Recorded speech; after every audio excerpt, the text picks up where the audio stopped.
Dede, I want to start with you because this is a film that you and Jeremy Kleiner, your production company partner, have been seeing through for, as I understand it, a decade. 10 years. 10 years. 10 years. What made you decide to take these two books, these two memoirs, one by David Sheff, one by Nick Sheff, and make them into a film? And what has it been like for you? I'm sure it felt urgent and timely and relevant 10 years ago, but even more so, I would imagine, over the last decade. Well, to the last part of your question, yes, regrettably, I think you just don't know what's happening in the universe, but I do think it participates. I do think it's part of the equation, and I don't think any of us had any idea that when the movie would hit the world, it would be when this is so sadly in the headlines every day. But I've done this long enough to do that. I do believe movies, they are talking back to you, and they are telling you when they're ready to come out and when their moment is. So that is sadly just true. Jeremy Kleiner, who's here, my partner in crime and nearly in life, we read both these books 10 years ago, and what we were moved by both of them very much, but I think we were also additionally moved by the fact that they both existed and that there was an opportunity to tell a story about a family, about fracture, about shame, about love, that was committed to two sides of the story. We didn't think that had ever been done, and we knew it was going to be a high-wire act that probably broke a lot of rules about traditional screenplay writing and 3-act structure and active protagonists and all that stuff. But we knew the stories were profound and dimensional and kaleidoscopic and from the heart, and so we thought, let's try. And then, fortunately, we got to hand it over to this group. Felix, for you, this is your first English language feature. As I mentioned, you had The Broken Circle Breakdown, which was nominated for Best Foreign Language Academy Award a few years ago. See it if you haven't. Thank you. What made you decide this was the best project for your first English language feature? A couple of things. These guys who had been making great films and pitched the story, and then really connecting to it on so many levels. So I read both books. I met David and Nick. They had seen my film. I felt that there was a lot of trust from them in me tackling this story, taking on this story. And, I just felt a huge connection to the family, to what they go through.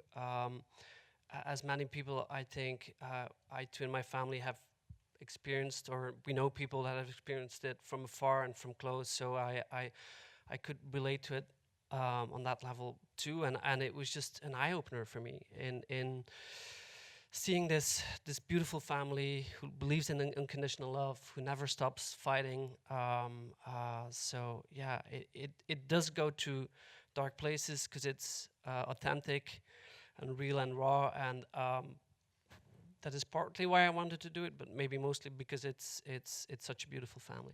Steve, I can imagine how exciting it must have been for you to have David Sheff available to you to get to know him. But I also would imagine it's like cooking a steak. You don't want to undercook it and not get to know him enough. You don't want to overcook it and almost spend too much time with him. How did you figure out what the good middle ground would be for getting to know him the right amount? First of all, may I use that analogy going forward? Okay. I like, whenever anyone asks me about this film, I'll say, it was like cooking a steak. But then I won't explain the analogy. Yeah, there's a built-in,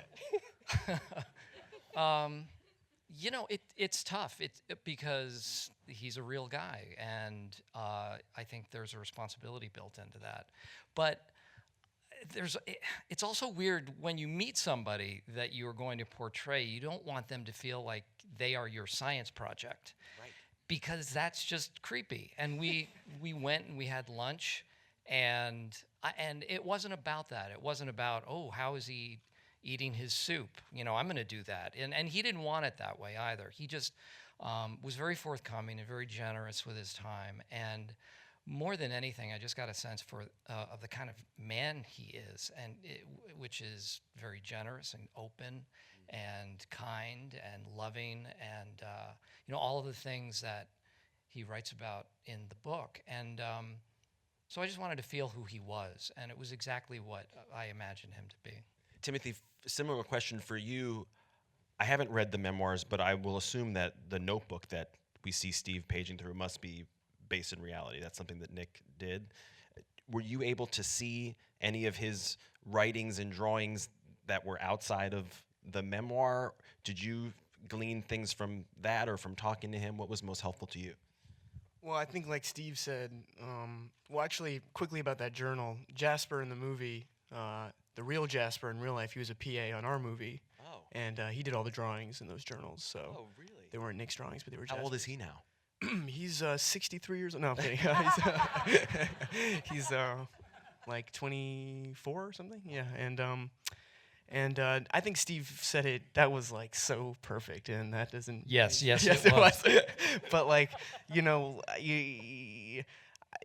want to like creep them out in any way. It didn't feel like it was a biopic, and it's also kind of was like the lens of the role. I felt like just find the humanity in the guy. Don't try and play a drug addict in any way that felt like naive or self-serving or something. So I think the biggest gift I got from Nick, and I've heard Steve say a similar thing about David, was kind of like license to go and like go make this thing and without like a stringentness or something like that. Amy, you and I had a conversation before I saw the film, and I had seen the trailer and realized that a lot of your stuff was on the telephone. So I was very excited when I saw the movie and realized that you actually have a couple scenes, or at least one scene, with Steve, which was really cool. Do you feel like, because we talked about how to make the phone scenes feel authentic, and in many cases the other one was actually on the phone whenever it could be done that way, right? Yeah, that was extremely helpful. Steve was crouched behind the couch for me, and I was same for him. Even when we weren't doing the scene. So we usually just communicate with each other. It's where we feel safest. But there was a day, remember, because the cell phone I was using when I'm at my office is, a relic from, only 5 years ago. It's a period film. So, but Steve on his day off graciously was like, I'll call in and I'll be on the other side. And the phone couldn't support that. The tech, I was like, but our wonderful AD read it, and not the same. Not the same. So like having that company and such a supportive group and supportive, all around from crew to cast and filmmakers, that everyone was just had each other's back, and you felt that. Maura, the film is lyrical. It's episodic in a way. It is jumping back within seconds to different time periods. Were you, as an actor, cognizant more of where each moment fit in the chronological story of these characters' lives, or were you more cognizant of where it fit in the story of the script? Or did you not worry about that? Yeah, I think it was the former, because I'm not smart enough maybe to do the latter. I don't know, but